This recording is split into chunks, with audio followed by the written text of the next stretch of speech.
hey, is it easier to deal with customers or dealing with other farmers that you do business with?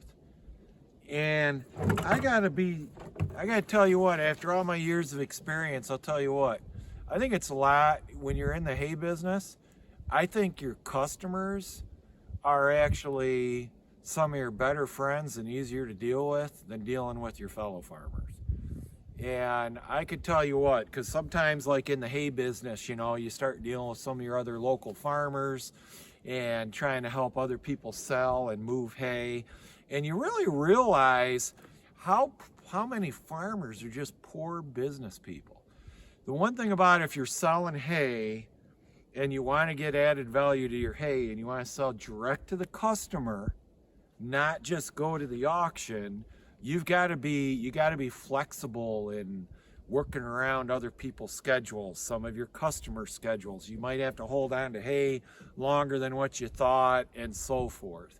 And what I found, when I'm dealing with customers, they have more flexibility than dealing with other farmers. Like if I say, hey, I don't have enough hay to supply this one customer.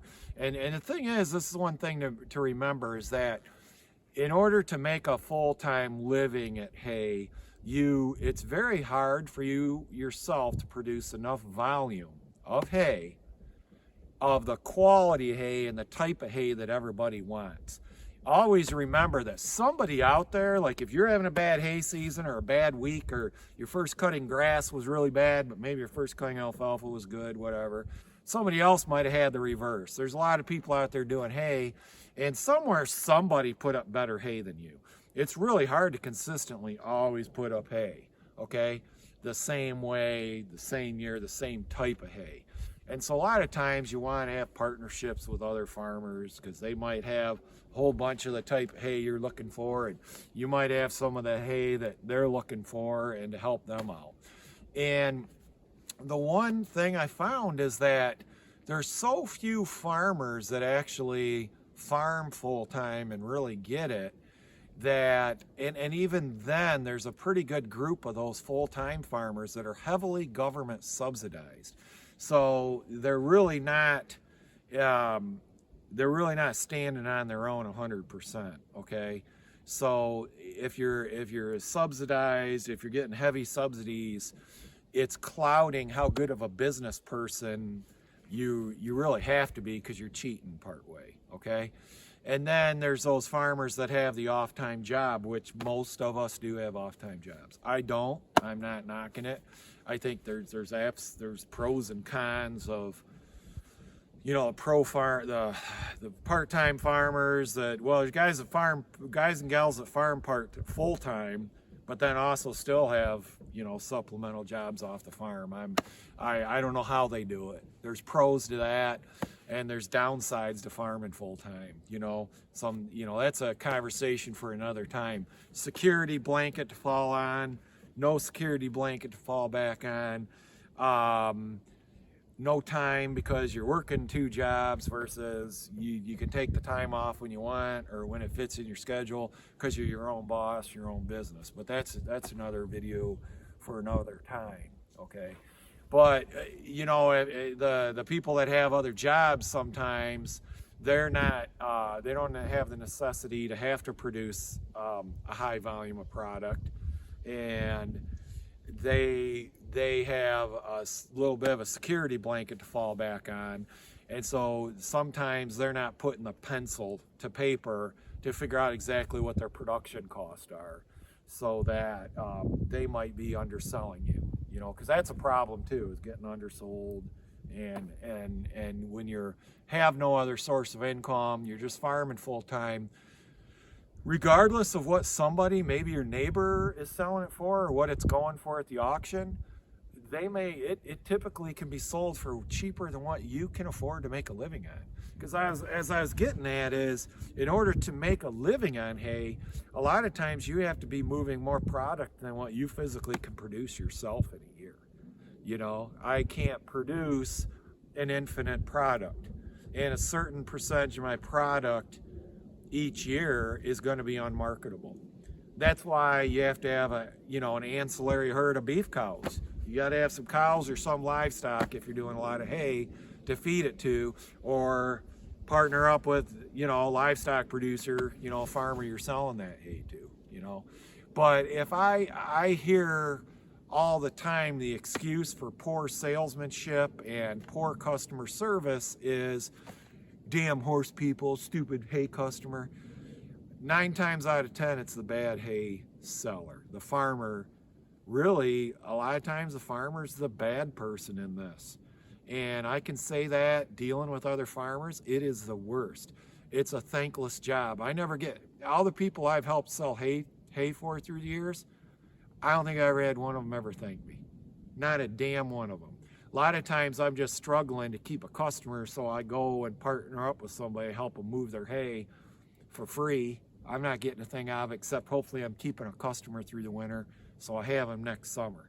It can be very frustrating, but I've had more hay customers stick with me and not stab me in the back than I've had, fellow farmers stab me in the back.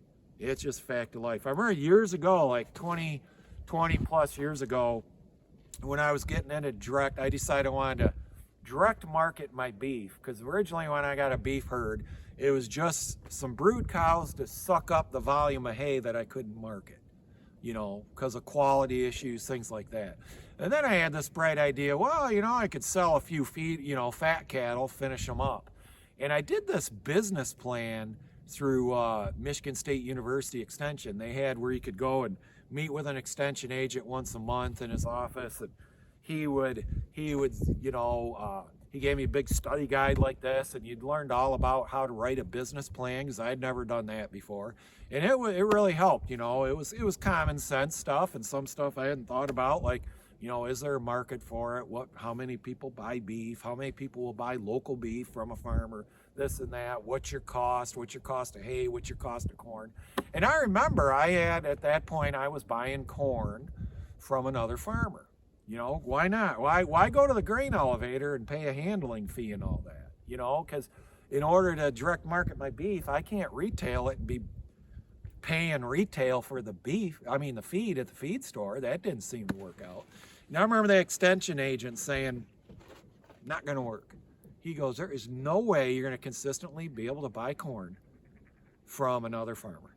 He goes, they'll once the market changes, they'll sell it out from under you or change their price or whatever, And I understand changing price. You got to pay what market price was, and that's what I was doing.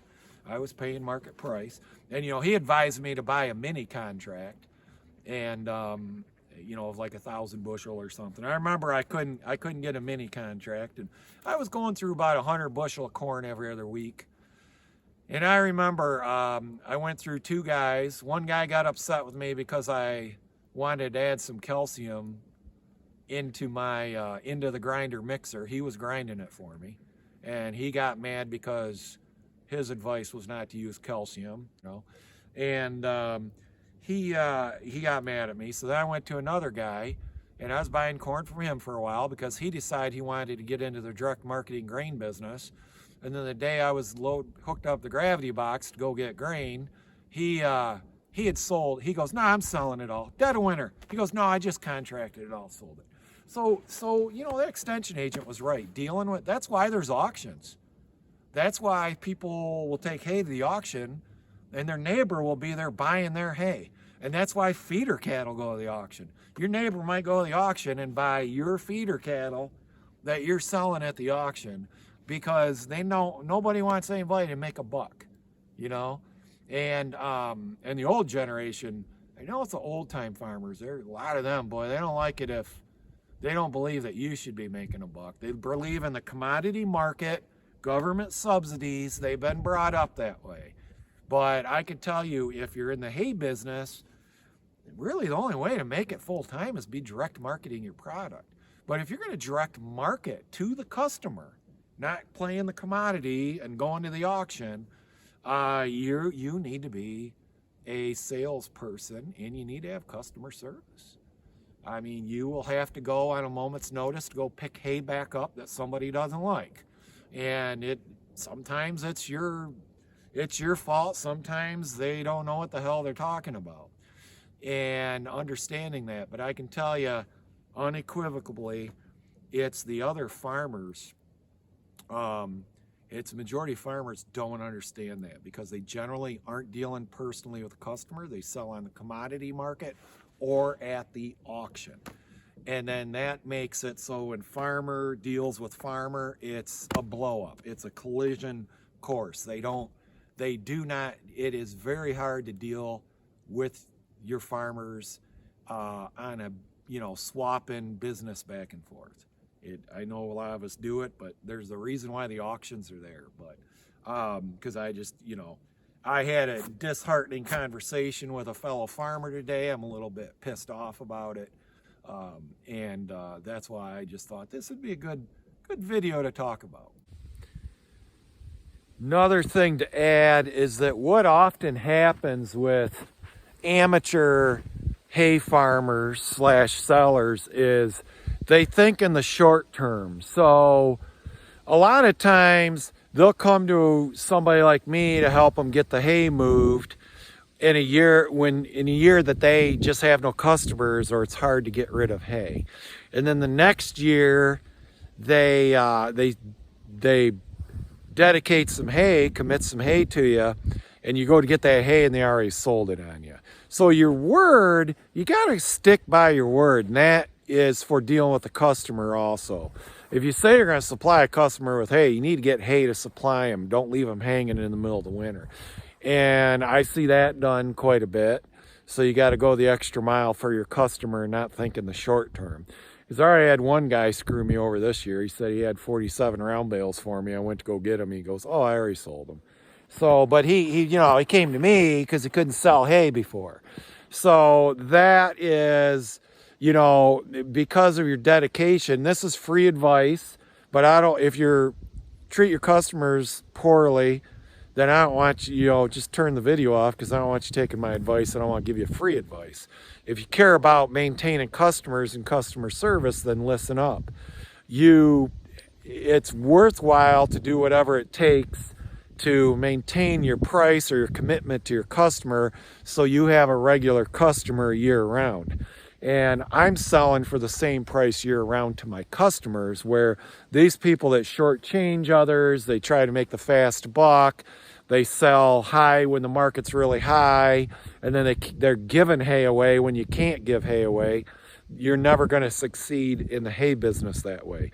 If the worst predicament to be in is selling hay for whatever price it takes to get rid of it. Like in the summer when everybody's baling hay, hay's the lowest price. And if you don't have regular customers, you're selling it a lot of times at a cheaper price than what you can make a living on it. And most people don't do that because they don't even know what they're caught. They don't add up how much it costs per ton, per bale, or whatever to make a bale. And then you need to figure out how much profit you need to make to sustain yourself through the winter till next hay season. Okay?